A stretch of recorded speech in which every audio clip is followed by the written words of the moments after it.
I'm gonna try this, see if it works. I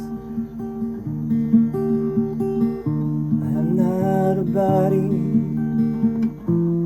I am free. I'm still as God created me. The name of God is my inheritance. I am not a body, I am free.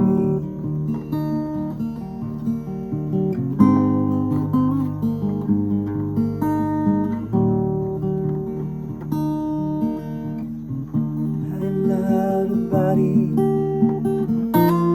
I am free. I'm still as God created me. The name of God is my inheritance.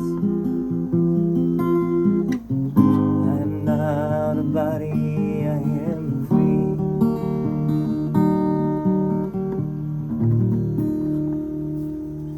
Okay, this is lesson 204 in the Workbook of A Course in Miracles. Here's the lesson. I am not a body, I am free, for I am still as God created me. And this is from lesson 184. The name of God is my inheritance. And then the commentary, Jesus' commentary. God's name reminds me that I am his son, not slave to time, unbound by laws which rule the world of sick illusions, free in God, forever and forever, one with him. I might read that again in a second, but let's remember that this is following yesterday's lesson, which was, I call upon God's name and on my own. And the idea is that God's name and my name are the same, right? We have the same name. Now, what is the name? Is it like a surname? Is it a what is the name? Jesus doesn't tell us, right? Doesn't give us a name. And I was suggesting that we think of name as essence, right? The essence of God. I call upon God's essence, or I call upon God's Spirit, which would be the Holy Spirit. And in a way, I think, not just in a way, but I think pretty clearly, God's name here means the Holy Spirit, right? I call upon the Holy Spirit, which is that part of myself which remembers God, remembers my true reality, my true self, which is the one self of all, which is one with God's self, which is one with God. We share one spirit, right? And that goes for all of us. Is that we are the one Son of God. And there is only one Son, there is only one self, there is only one God, there is only one Spirit. So, and I am not a body, right? Because none of us are bodies. The body is a limit. Jesus says that somewhere in the text. The body is a limit. Or maybe he says it in the workbook as well, or the body is a way to separate, right? The body is a way, is the ego's way to reinforce the separation and prove that separation is real. And the fact that we all seem to have bodies, and there's this distinction between all of us. There's a me and then there's a you, and that goes for everything here. There's subject and object everywhere you look, right? There's me in the tree, there's me in the phone, there's me in the guitar, there's me in the sun, there's me in the moon, there's me in the stars, there's me in all the animals and all the creatures and all the people, and never the twain shall meet, according to the ego, right? Never the twain can never possibly meet because we are all separate. And that's the ego's way of proving that separation is real, right? In that the unity and the wholeness of God and Spirit is not real. So the name of God is my inheritance. And the name of God is also a way of saying, the atonement principle, which is to say that God has always been what God is. Now, from where we are now, we don't know what God is, but Jesus is assuring us that we can rediscover what God is by doing this practice. And God has never changed, and we have never changed, right? If God has never changed, God is, and God has always been. Then if I am as God created me, then I have never changed. My true self has never changed. So the name of God as my inheritance means my true self is my my inheritance, but also you can when we talk about the Son of God, the inheritance makes sense in talking about that, right? The Son inherits what the Father has. But in this case, we inherit what God is, right? Not just what God has, but what God is. And so, you have to go beyond the words because inheritance has different connotations. But what really is meant here is God's reality is my reality, right? The name of God is my name, and God's essence, God's being, God's spirit is my being, right? Not any different. I am not ultimately any different whatsoever than God. God's name reminds me that I am his son, not slave to time, unbound by laws which rule the world of sick illusions, free in God, forever and forever, one with him.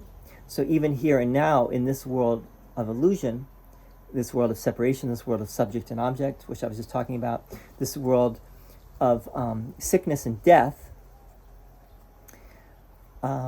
I can still remember what I am, and I can still live as if I am what I really am, right?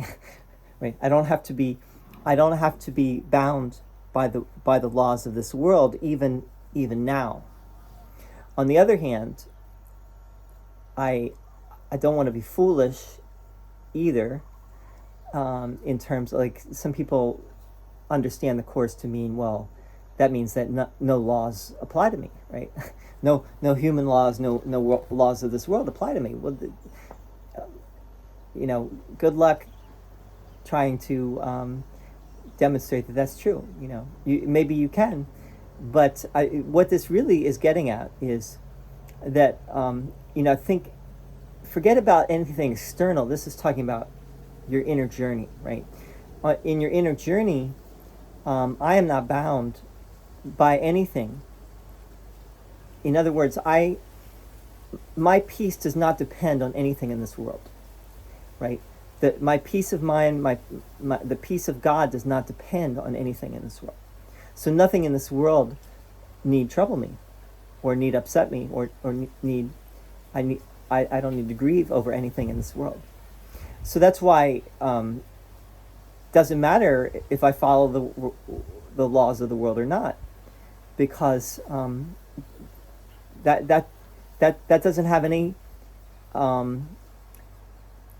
power over my peace in any case, right? If I follow the laws of this world, or if I don't follow the laws of this world, it doesn't have any effect, right? It doesn't have any impact on the peace.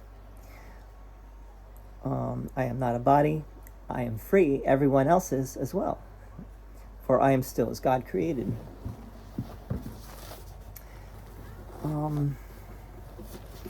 What else? Forever and forever, one with him. Why does Jesus say forever and forever? Why does he? Is that just poetic? I think there's something in the Bible. It says forever and ever, forever and forever. Usually we say forever and ever, right? We don't say forever and forever, but here he says forever and forever. Maybe that's just poetic and a way to make the point even more strong, right? Right? Forever and forever. What else can we say? Is there anything more that we need to say here? There's plenty more, and really nothing more. But let's, I want to make this personal, a little bit personal, and share something that just happened. And I want to be careful about talking about this. I have a friend who became a Hare Krishna, and so we had the back and forth just recently, and he, all right, well, let's go back to something that Jesus says in the text, which is, if your brother asks you to do something outrageous, do it because it doesn't matter. Now, what does Jesus mean by that, right? So he says, I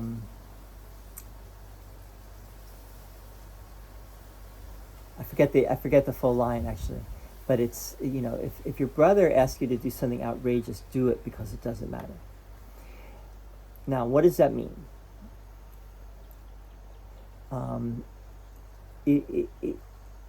think what it really is getting at is the idea that nothing that your brother does, says, does, thinks about you or anyone should have any effect on you, right? You can be free of all effects such as that.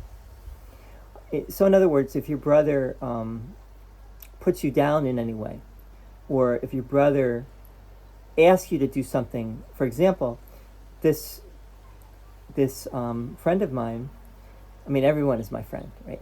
That's the way I look at it. I don't have any enemies. But this friend who has become a Hare Krishna seems to be wanting to kind of subtly convert me, or to, I get the feeling from him that he looks down on me, and he thinks that his way of seeing things, or the Krishna way of understanding things, is the highest and the best. Now, of course, Course in Miracles people think that too, right? The difference is that A Course in Miracles is not a religion, is not an organization, is not an institution. Although some people might think it is, but in reality, A Course in Miracles is really just a book, and it's not even a book, right? A Course in Miracles is presenting a thought system, which is an alternative to the thought system of this world, which is the ego. Now, I said to my friend, I am not convinced that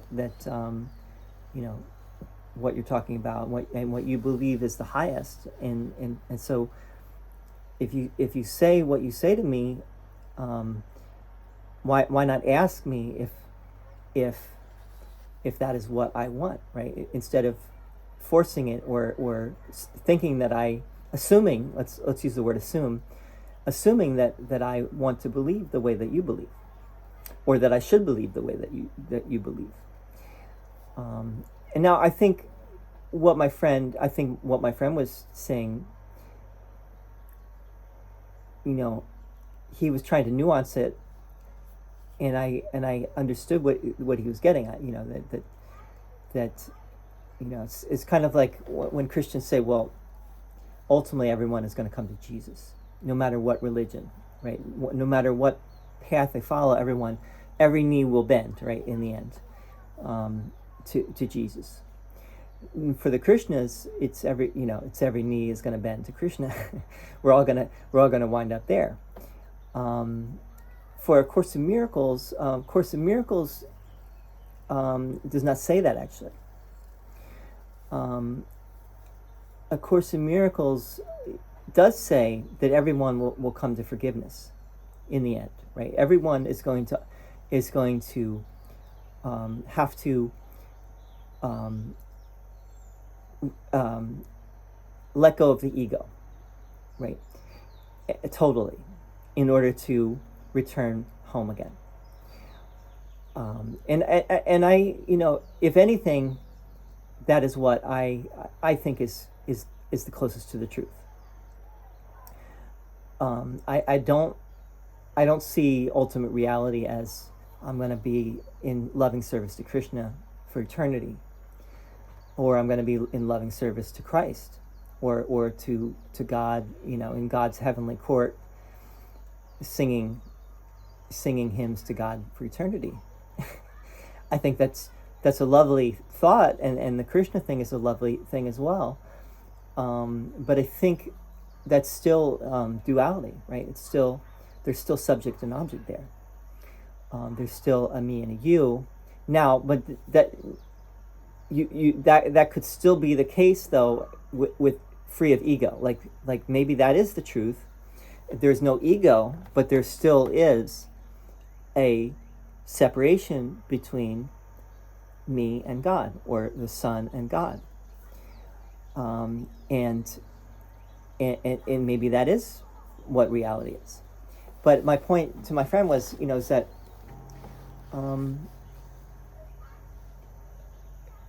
I didn't come out and say it. Maybe I needed to say it to him, that it felt a little bit condescending, right? To say that. But on the other hand, if I say that feels condescending, that in a way I'm condescending too, right? So this is where this gets tricky. This is where, if your brother asks you to do something outrageous, do it because it doesn't matter. Why would I need to create confrontation or controversy between myself and my brother? And so I'm bringing that up. I'm not saying, I'm trying to bring this to the light here and say maybe my response to him was not correct. If I'm a student of A Course in Miracles, if he's trying to convert me or proselytize or get me to believe what he believes, that should have no effect whatsoever on my peace of mind. And I need not judge my brother whatsoever because of that. And I need not think that my brother is wrong because of that. Now, on the other hand, is there a place for communicating these things with each other? And maybe that is also part of love, is to say, well, if I were to say to my brother, well, when you say that to me, that feels like you are asking me to do something that I don't feel that I want to do, or I can do. And he can either hear that or not hear that. I hope this is making sense, right? But I would love to hear your thoughts if you've been listening to this video and you have any thoughts on this. But this is an issue that I think that ultimately with spirituality we come up against these things, right? And this might be the final lessons that we learn is letting our brother be exactly as they are without judging them whatsoever, and not feeling threatened at all by someone else's belief system or thought system, because why should that bother you or threaten you? Only your ego would be threatened.